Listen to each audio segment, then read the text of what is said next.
আরে আসুন আসুন আসুন, চা জুড়িয়ে তো জল হয়ে গেল একেবারে। নিন নিন। তোমার জন্য তো এখানে সবাই চিন্তা করে গিয়েছিল। কেন কেন? না মানে ওই তাস আনতে গিয়ে ঘড়ি কাটা কয়েকবার ঘুরে এলো কি না, ওই গিন্নি আজকাল ছেড়ে আসতে ইচ্ছে হচ্ছিল না বুঝি। তোমার পরিবার ওরকম হলে তুমিও। হ্যাঁ, পালাখানা কি ছিল মানবন্ধ নাকি অর্কেস্ট্রাও ছিল? না মানে তর্জন গর্জন। এসব গিন্নি ফিন্নি মেজাজ প্রচন্ড না, ফুজিয়ে উড়িয়ে দেয়। এভাবেই তাস খারাপ খুঁজে পাচ্ছিল না, তাইও খবরগুলো করছে। তা তোমার বোধন রাখার জায়গা নিয়ে দিয়ে তো ওই টেবিলে ড্রয়ার খা।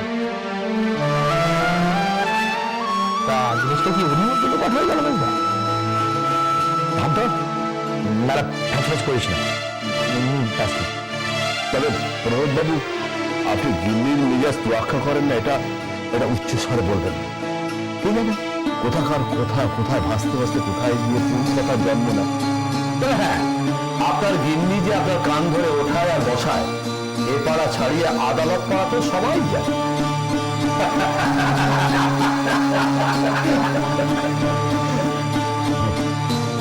আপনারা দেখছি আমার আর কাঁচা খুলতে কিছু বাকি রাখতে হয়।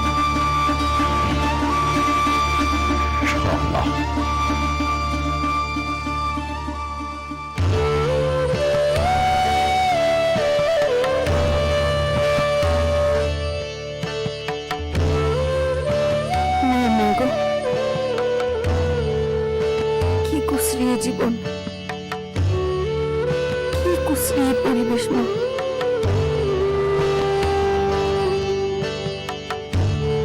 তুমি আর কোনোদিন এসো না ফিরে। আমিও কোনো কালে আর তোমার সামনে গিয়ে দাঁড়াতে চাইবো না।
মা, এই সুবর্ণ তোমার গড়া সুবর্ণ নয়। একে তুমি চিনতে পারবে না। এক অদ্ভুত যুদ্ধ একে ক্ষয়ে ক্ষয়ে শেষ করে দিচ্ছে না। সবটুকু গ্রাস করে নিয়েছে এই বাড়িটা, এই মানুষগুলো।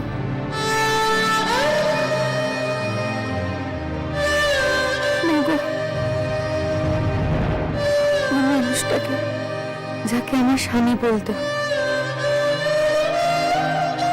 আমি চাই একটা বার জীবনে, একটা বার অন্তত আমার অপমানুষের জ্বলে উঠুক, পুরুষের মতো জ্বলে উঠুক, বজ্রের তেজ নিয়ে জ্বলে উঠুক। অন্তত মা ভাইয়ের কাছে মুখ রাখতে তাড়িয়ে দিক আমার, নয়তো মেরে না।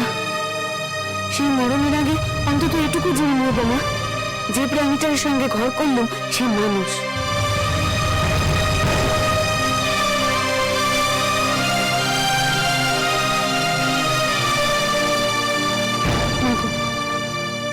যত চাই এই পরিবেশটা থেকে পালাতে পারি না। এই সব কিছু তার কদর্যতা, কুশ্রিতা নিয়ে জিতে যায় আমার উপর বারবার। সুবর্ণ হেরে যায় না, হেরে যায়। সেও বুঝে আজ এই বাড়িটার মতো কুশ্রী, অসুন্দর,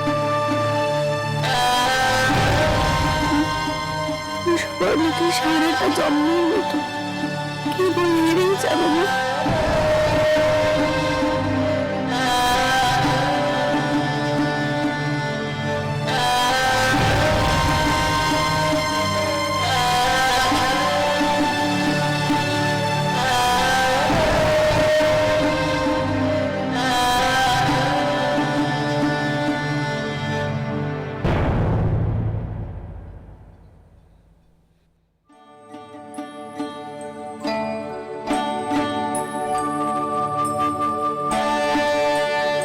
যদি খারাপ কাজ করব না এটা প্রতিজ্ঞা হতে পারে, কিন্তু ভালো কাজ করব না এটা প্রতিজ্ঞা না।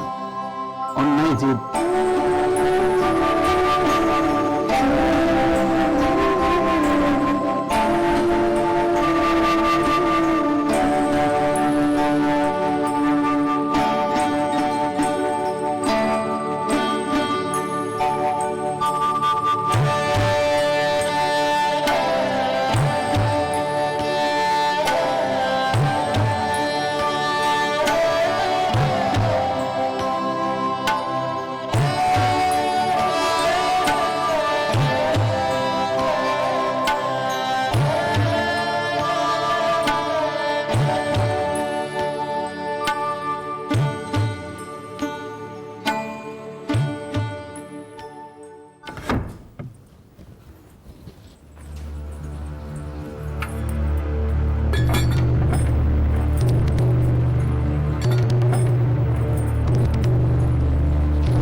কি হচ্ছে?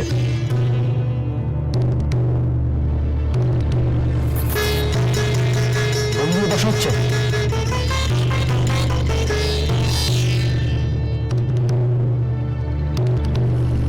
কি হলো, কানে কথা যাচ্ছে না?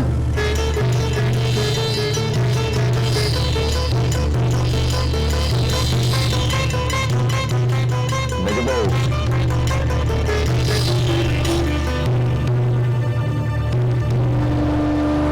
প্রতিজ্ঞা ভালো হচ্ছে না?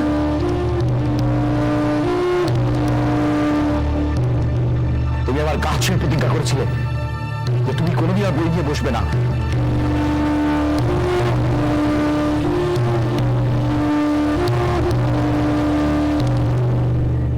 আমার মাথা ছুঁয়ে প্রতিজ্ঞা করেছিলে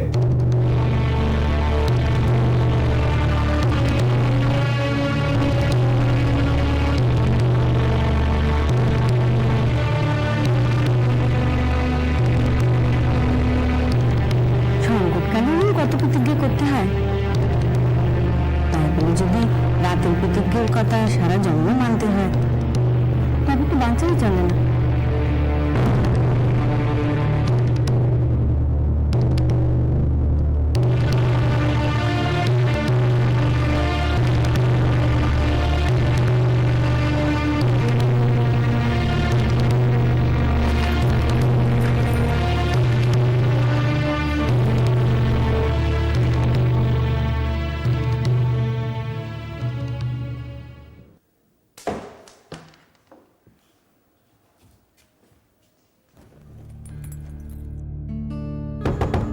চিঠি চিঠি আছে।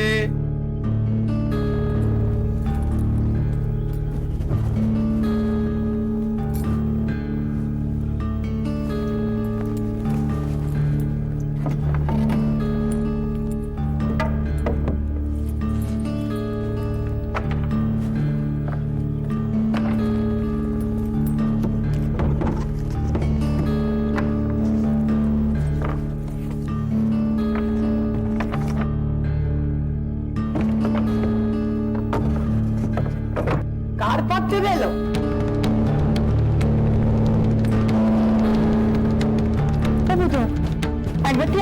দিকে, দেখে যা না কার পত্র।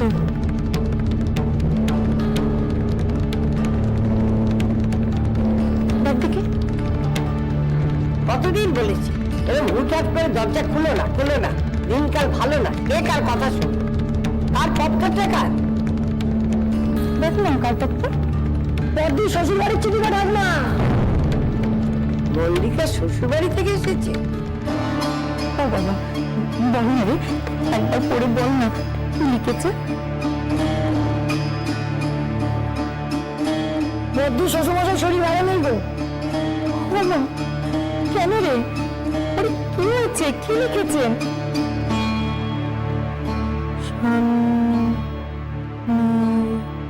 সান্নিতা কি এখন কেমন আছি তা কিছু লিখেছে?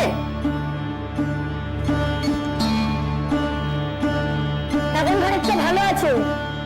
ও বড় বউ, পত্রখানা গুছিয়ে রাখো, শুভ এলে তাকে দিও। আমি তো তুই বড়দের কথা কিছু লিখলি? তুই জামাইয়ের কথা? না, ওই লিখেছে, বাকি সব কুশল।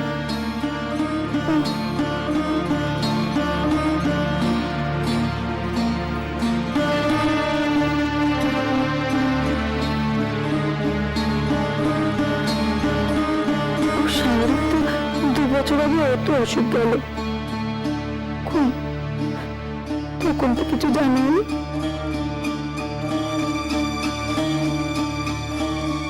কত কাল দেখিনি মেয়েটাকে। মা, ভাবছিলাম ওই কাল অফিসে ছুটির দরখাস্তখানা দিয়ে দিই, বুঝলে? না, হঠাৎ ছুটি নিবি কেন রে? না, ওই ভাবছিলাম ওই মল্লিকাটার বাড়ি থেকে একবার ঘুরেই আসি। পত্র যখন দিয়েছে, সে পত্রে তো লিখেছে ওর শ্বশুর এখন ভালোই আছে। তুই আবার গিয়ে নতুন খবর কি আনবি?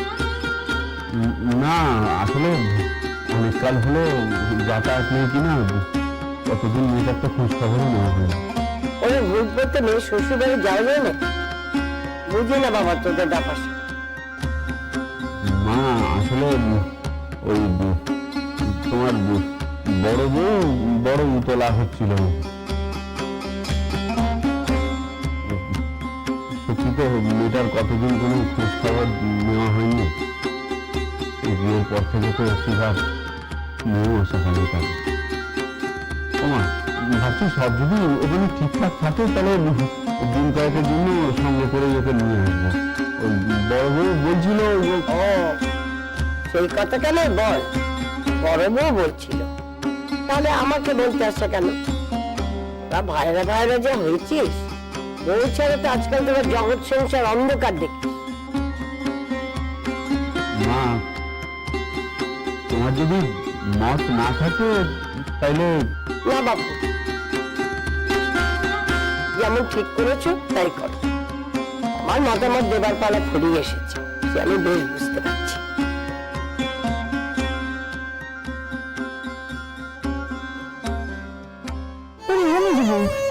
আমাকে নিয়ে আমাকে তো হিসেবে করতে হবে। তোমার কাজ পালাম তবে অত তার কিছু তাতে কি, তাও তো ওখানে গেলে সবার হাতে হাতে একটু কাজে গিয়ে দেওয়া হয়, সকলের সঙ্গে কথা কওয়া হয়। আমার তো তোর মতো ছেলে পড়ানোর বিদ্যে না, তুই তো তাও ওদেরকে পড়িয়ে তো। ওকে করছিস তুই? আরে এতগুলো টাকা তুই তো এখানে রাখলি, আমাকে এতগুলো টাকা দিচ্ছিস কেন? আমি দিন তোমার নিজ ঠাকুরকে দিলেন, বললেন তাই পরে বড় ঠাকুর মেয়ে বাড়ি যাচ্ছেন, খালি হাতে যাবেন, এবারই ভালো দেখান। তার মেজ ঠাকুর তো ওনার হাতেই দিলে পারতেন, আমাকে আবার কেন? সে হয়তো ভেবেছেন বড় ঠাকুরের খারাপ লাগতে পারে, কি ভাববেন? আমি তো জানি বড় ঠাকুরের হাত একেবারে খালি। তা বলে না তো তুমি থামো, অত আর বোঝাতে পারি না। দেখো এগুলো যেন এখানে বাজা না থাকে, মনে করে দিও। আরে মেজবা, লেখাটা ভালো আছে না? ওই দেখো, আবার উল্টো পাল্টা চিন্তা। এখানে ভালো থাকবে না। আমার কেমন কেমন লাগে। ওদের স্বামী স্ত্রী দুজনে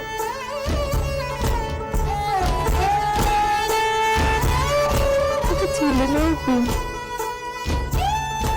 তুমি আর ভেবো না, সব কিছু শোনা। তাছাড়া মল্লিকাটার বয়সই বা কত? এই তো সবে 18 পড়বে। আমার তো সেই বয়সে। হ্যাঁ তো আর চিন্তা করো না, ঘরে যাও।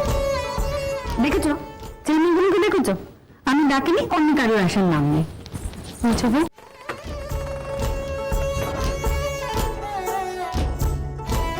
টাকাগুলোকে মেজ ঠাকুরকে বলে দিলি না? না বলে দিলি?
কি করেছে?